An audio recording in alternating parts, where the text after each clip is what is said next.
bit, I'd appreciate it. Okay. All right. Yeah. So my friend right here is, I'm not going to aim the camera at anybody either. My friend up here is a musician, and we're listening to his music right now, and I really like it. And he explained his process to me, and I want him to continue. Over here is my friend, and they're a musician as well, so we're having musician time. And they just said that they make their process by first starting drums, and then from there, what do they do? Well, this is my personal process. Yeah. So, I find a drum sample kit. Yeah. On the DAW that has like some interesting sounds. Yeah. That kind of like catch my ear, and I'm like, okay, I can work with this. Yeah. And then I build a beat off of that. Yeah. That also like satisfies my ear. Okay, And so can I then- stop you and ask you a question? Sure, shoot. Okay, so when you've got that, you said you get the beat going, right? Like, as in, like, you've put down, what, like 8 measures of music? Of a drum beat? I And then- mean, I don't even really look at it in terms of measures. Oh, then keep going, man, because shut me up. That's a good thing. I've never heard that before.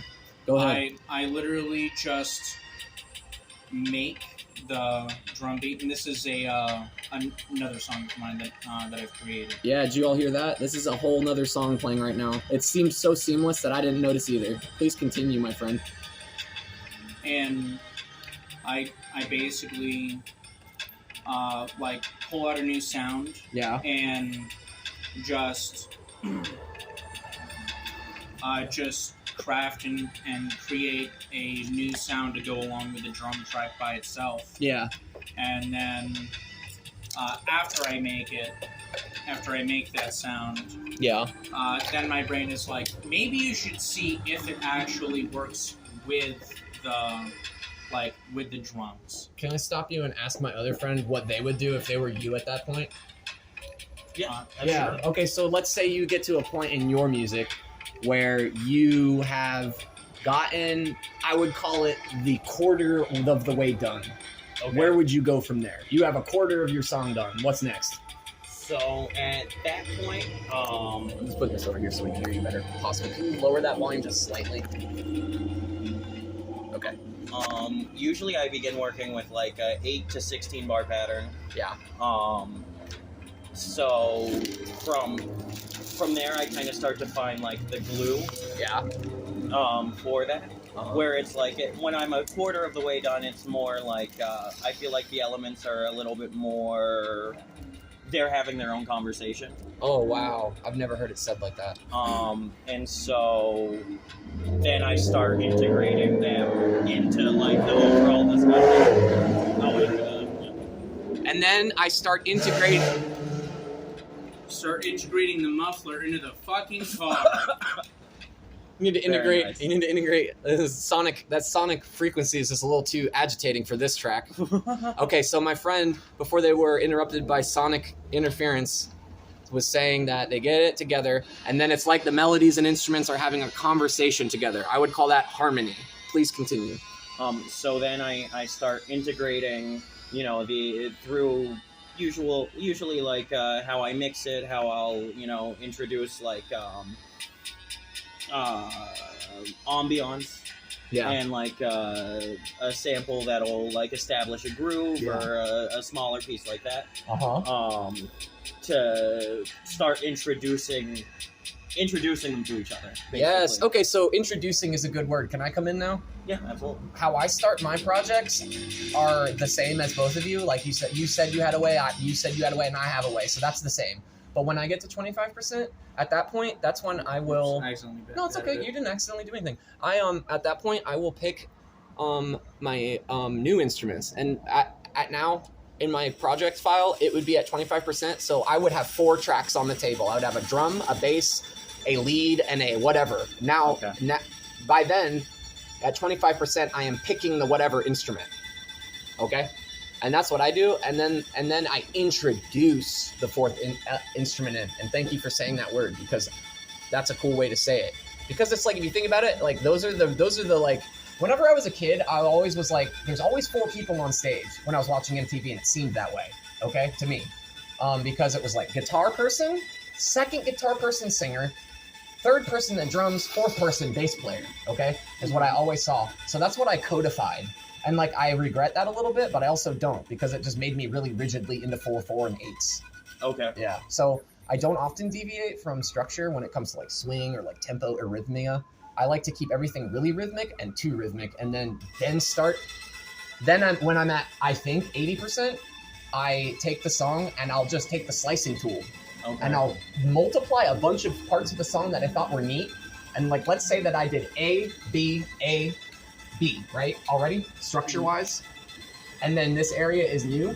I would do A, and I would take a bunch of parts of A, B, A, and put them in there in random orders as, you know what I'm saying? Like, it'd be cut up. So like, if there was like an expression that was like, do-do-do-do-do-do-do, do-do-do-do-do-do, right? I would take that and then be like, so it'd be like, do-do, do-do-do. Okay. You know what I mean? And then like, you put it in and like, people listen to it and they're like, yo, this part jumping everywhere. Because it'd be like, as if the drums were just doing this. And then at one point in the song, they do. Like how Aphex Twin does in the middle of like a, yeah, that's all. But that's all I had to say. That was That's great. a very interesting method. Isn't it neat? Yeah. I don't know how I learned that. I just grabbed the slicer tool and started fucking with shit.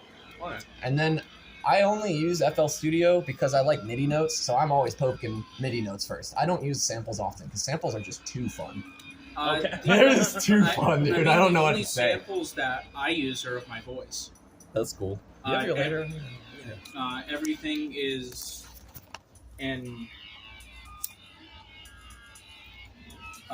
it, like all of the instruments and everything that, like, you know, I build, modulate, and use are all like the Badass like this sound is? This is secret sauce. The to bring it back to the, you know, to the first. I'm just gonna get your shirt because it's a dope shirt. Okay. Alright. This shirt's dope too. I'm just gonna zoom in on the paisleys because the paisleys are so cool. This makes me think you might like water, my friend. I think you're like a river dude. I think you're a bridge man. You might like bridges. I do like bridges. Bridges rule. I met someone that was terrified of bridges. I wonder what... They might hate the tower, that's all. The arcana of the tower, they probably fucking hate it. Because the tower... Can I say something? The tower looks really scary as the tarot card. I'm not going to pull it out on first try. Don't think that's going to happen. But that's cool because we were talking about that, right? Yeah. But anyway, the what's it called? You're on a bridge, right? You get in. Let's say you're hypothetically a person that's afraid of the bridge. You're like, oh no, the bridge! I hate the bridge, right? I knew this person, dude. It sucks. You're in a car and you're not driving and you're going over a bridge. Bad day, dude. Bad. I hate it. I used to hold my breath. Really? Yeah. Okay. And then that calmed me down. But my friend couldn't do that. Like, I don't know why they couldn't deal with it and cope with it other than just being held. And I want to talk about the tower because that comes up a lot. And I have a tower tattoo. You're a struggler, dude. That is what I was trying to mention. Nice. Is that it was... oh shit, a new player. That it was a lovely coincidence that you brought up the tower. Can I please look at your scrying tools with my phone? I just want to show the cover of it. Oh, Yeah, I just want to show the deck box. That's a good name for a tarot, and that's a beautiful image on it of self-love, I think. Cool. That's fucking dope. Dark synergy. Dark.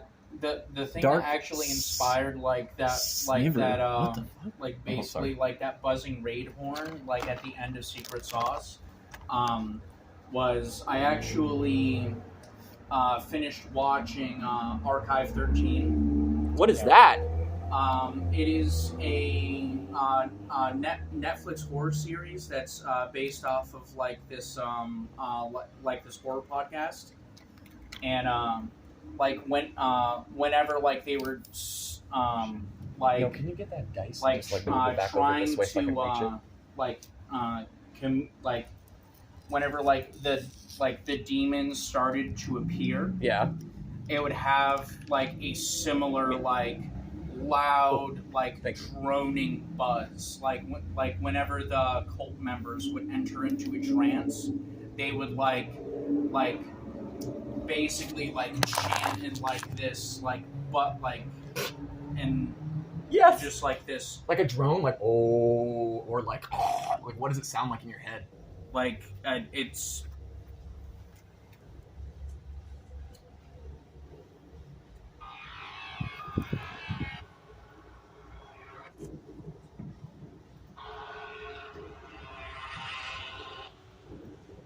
So, as it fades out, Yeah.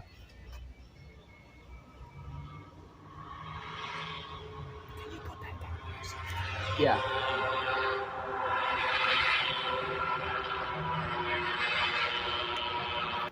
Antenna caught that. Yay! That is beautiful. Can I say something? That reminds me of Silent Hill 2's OST and the demons with the radio, dog. If that started playing on my radio when I was walking somewhere, I'd be like, better turn off my flashlight and look for Fukuro nurses and pyramids.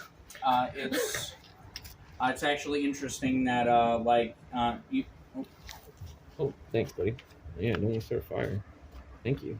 It's a good thing there's a bunch of saliva sitting there.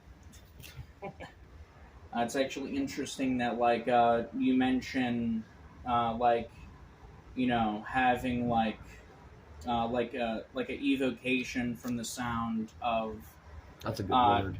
Of the music towards like a video game soundtrack. Yeah. Oh, say that again. Video game soundtrack. I mean, it's probably. I mean, the whole time I've been I've been making tracks and showing other people just what is the most common thing people say? It's a very frequent comparison, and we had a discussion about this where often in people's pursuing this, especially DAW-based music production. The video game comparison is often used pejoratively, but it's always favorable. You hear the intention. It's all it always makes sense. Yeah, for me, it's it's the kind of stuff that I grew up on, the music from those games that brought me that joy, when I was a young child. Oh my gosh. Being able to, evoke that idea, from other people. Mm-hmm. Even if some people may mean it in a spiteful way, I don't take it as such. Tell me, can you elaborate on that a little bit more? What do you mean by when people mean it in a spiteful way? I like that, and I want to know what you mean. Well, as Jers was saying, typically a comparison to video game music with DAW-based music production. Mm-hmm. If anybody doesn't know, can I chime in and just define that a little better? Yeah, you're fine. Digital audio workspace. It just refers to what you do to make music on a computer or a device that... Anyway, go ahead, please. So you're on your digital audio workspace. Sorry, I threw you off, but we can actually go back and play it if I do it again. No, you're fine. I was just saying, just repeating the point that Jers made, that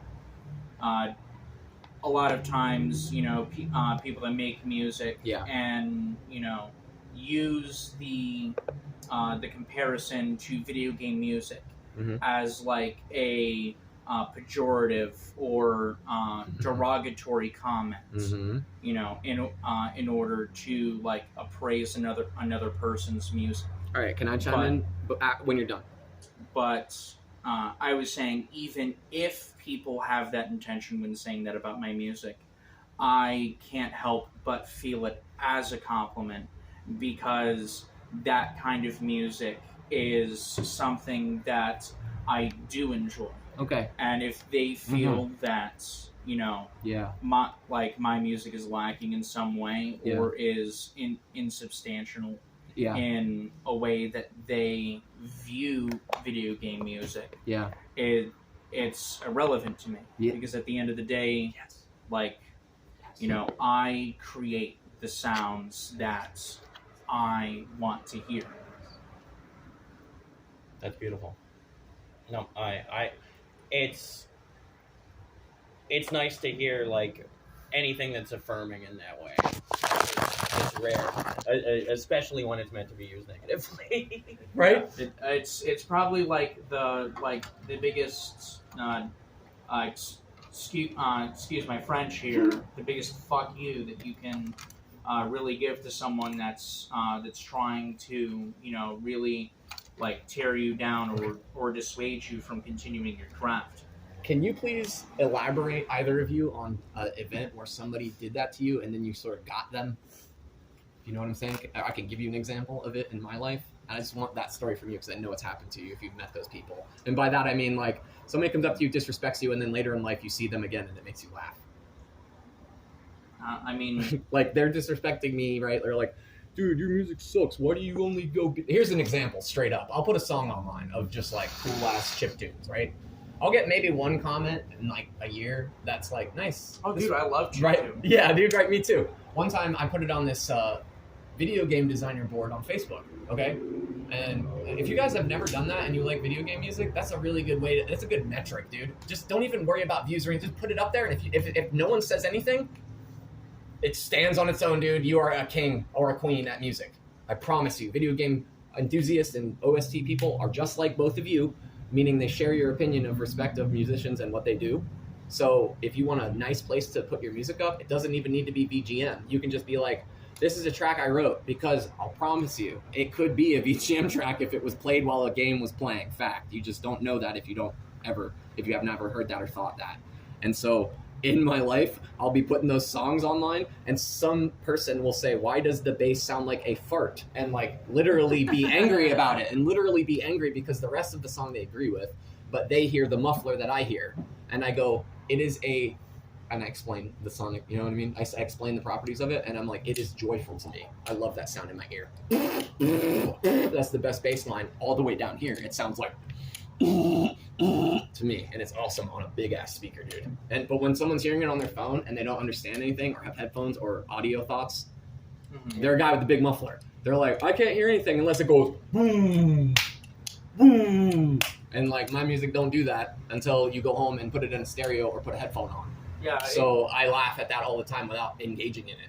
So now that you know what I'm saying, do you have stories like that? Because they're hilarious, and I say them all the time to my friends, and they're tired of them. Absolutely. Yes. So a lot of my time spent taking music seriously as like a. Does anybody want to drink real quick? I'm gonna go get one. No, I'm fine. Okay, I'll be back. Thank you, though. And then I'll listen to that when I get home, please. Go ahead and finish elaborating your point. He's still recording? Yeah, he's still recording. Okay, word. So often when I in the majority of my time spent pursuing this has been like, you know, attempting to build groups and collectives and shit. And so like, you know, part of that aspect is sharing ideas that like, you know, that we have been on recently. Exactly. In different scopes, probably. Yeah, this is the biggest it's ever gotten, and also like obviously the worst. For so many reasons. But Eugene is an example, right? Okay. I in 2016, right, I went to Eugene and I was like, I want to start pursuing like boom bap a little bit more and start integrating that sound. Okay. And he was like, there's never going to be a return to boom bap. Nobody's ever going to be interested in that. And then about a year and a half later, he came to me as though it was his idea, and was like, I'm going to make a 100% boom bap record and you're going to produce it. I look forward to her hearing this. Practically a slap in the face, dude. I think I remember. I think I remember you telling me this story once before. It happens all the time with Max too. Well, I mean, it's somewhat endearing with Max though, because it's like, you know, like the naivete of, you know, of like a child finding his footing. Exactly. And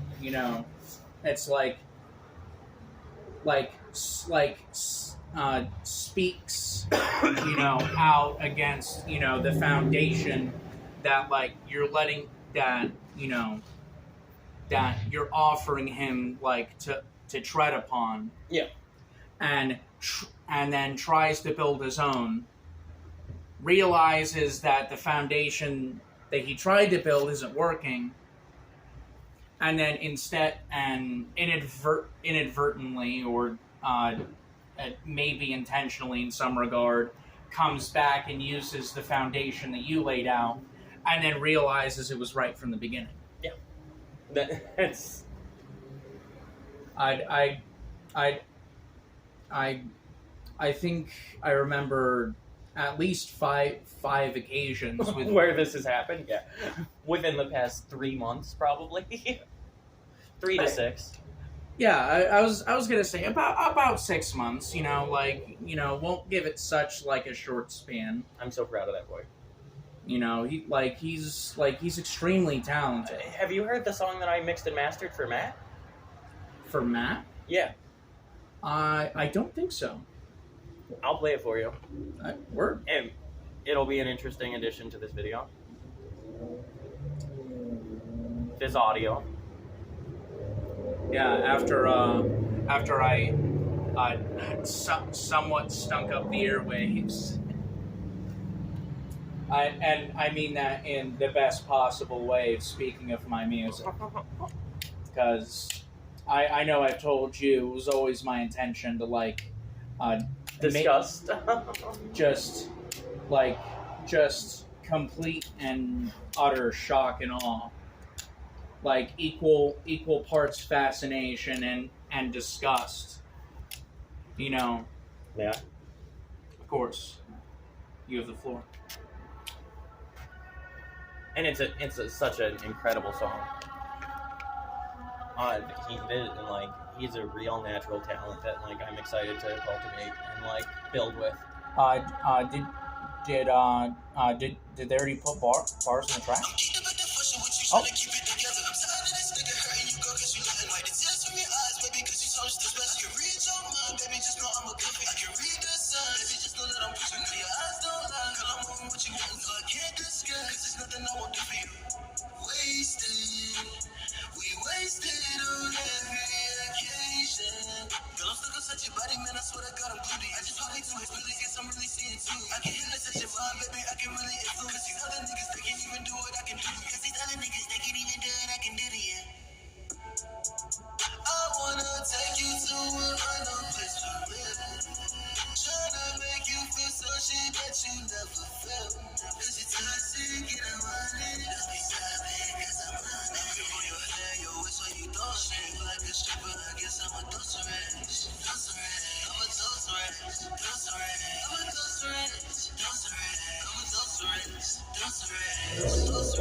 Oh.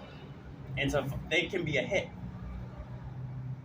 Oh my god, dude. And and I feel like my mixing and mastering it took it to where it can definitely be a hit now. Where I just fucking the song was there, so I was able to just improve and fucking the beat itself is criminally simple. Yeah. That's a beat he got online. Oh. And then I got my drink. Beautiful. What did you get? Really sweet kratom. If you want to taste them, I can do something to give it to you. That would not make it so that you'd have to drink from the same cup as me if you don't want. But I can, if you don't mind, I don't mind at all. Yeah. I wash my mouth with piss every day. Just kidding. That's gross. It's beautiful. Okay. Here you go. Isn't it That yummy is though? really good, Yeah, they were like, which one do you want? And it was the same thing. I was like, give me the one, dude. Yeah, and they did, dude. It's let me taste real quick. Do you mind if I run to the bathroom? Not at all, buddy. The quickest one's right over there. Mm. I promise. They gave okay. me the weekly. Oh, good. Yeah, that's yummy, dude. The weekly. Uh-huh. This week is cranberry, raspberry,